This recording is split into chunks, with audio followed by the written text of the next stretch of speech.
देखिए मुझे ऐसा लगता है कि जितनी भी शादियां आजकल हो रही हैं, बहुत कम शादियों में एक्चुअली लोग पति पत्नी बन पाते हैं। पति पत्नी एक दूसरे के पूरक होते हैं, एक दूसरे के समान होते हैं, एक दूसरे का आईना होते हैं। कहीं ना कहीं आप का जो एक फेमिनिन साइड है वो आपकी वाइफ फिल करती है, और आपका जो फीमेल्स का मैस्कुलिन साइड है वो एक मेल उसको फिल करता है। तो यानी दो एनर्जीज होती हैं, यिंग और यांग। जब यिंग और यांग दो एनर्जीज आपस में मिलती हैं तो एक संपूर्ण एक भाव बनता है जो जीवन में कुछ भी कर सकते हैं। लेकिन अभी होता क्या है कि वो उनकी कॉर्ड्स आपस में अटैच ही नहीं हो पाती। बहुत सारे रिश्तेदार बीच में आ जाते हैं, आपस में कॉन्फ्लिक्ट्स होने लगते हैं, बहुत झूठ आपस में आ जाते हैं। तो जहां झूठ आ जाता है वहां पति पत्नी का रिश्ता खत्म होने लगता है, और आपस में उनकी बात ना होके एक आप सिर्फ जी रहे हो, और आप इस तरीके से जी रहे हो कि आपको आगे बच्चों को पालना है, फिर जिम्मेवारियां लेनी है, और एक दिन आपकी जिंदगी खत्म हो जाती है। जहां एक शिव और शक्ति जैसा एक जो रिश्ता होता है वो इतना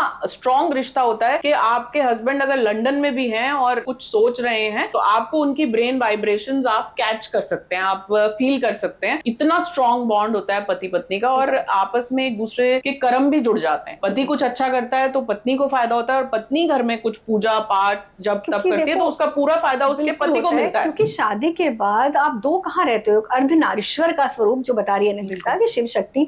देखिए प्रकृति और पुरुष है ना, आदि काल से चल रहा है, दोनों ही सृष्टि के सृजन में एक समान आवश्यक है ना। ऐसा नहीं है कि सिर्फ पुरुष से चल जाएगी सृष्टि या सिर्फ स्त्री से।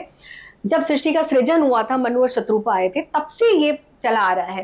तो जब दोनों पहिए, दोनों ही वर्ग एक समान होंगे तभी आगे बढ़ेगा। तो जब हम अर्धनारीश्वर का एक स्वरूप मन में लाते हैं तो उसमें शिव और शक्ति को एक साथ देखते हैं। यहाँ पर क्या होता है, यहाँ पर बात हो जाती है ऊपर नीचे की, नहीं पति आगे है पत्नी पीछे, या पत्नी आगे। तो आगे पीछे ऊपर नीचे का तो है ही नहीं कॉन्सेप्ट ना, ये बिल्कुल समान कॉन्सेप्ट है। और ये जब एक बार, और इसमें अपब्रिंगिंग जब शुरू से ही बच्चा बड़ा होता है ना, तो पेरेंट्स की बहुत बड़ी इसमें रोल पेरेंट्स का है कि वो अपब्रिंगिंग ही इस तरह से करे ना बच्चों की, कि बेटा देखो आगे जाके, और ये समाज का ये सच है कि जो जितना पुरुष का महत्व है उतना स्त्री का।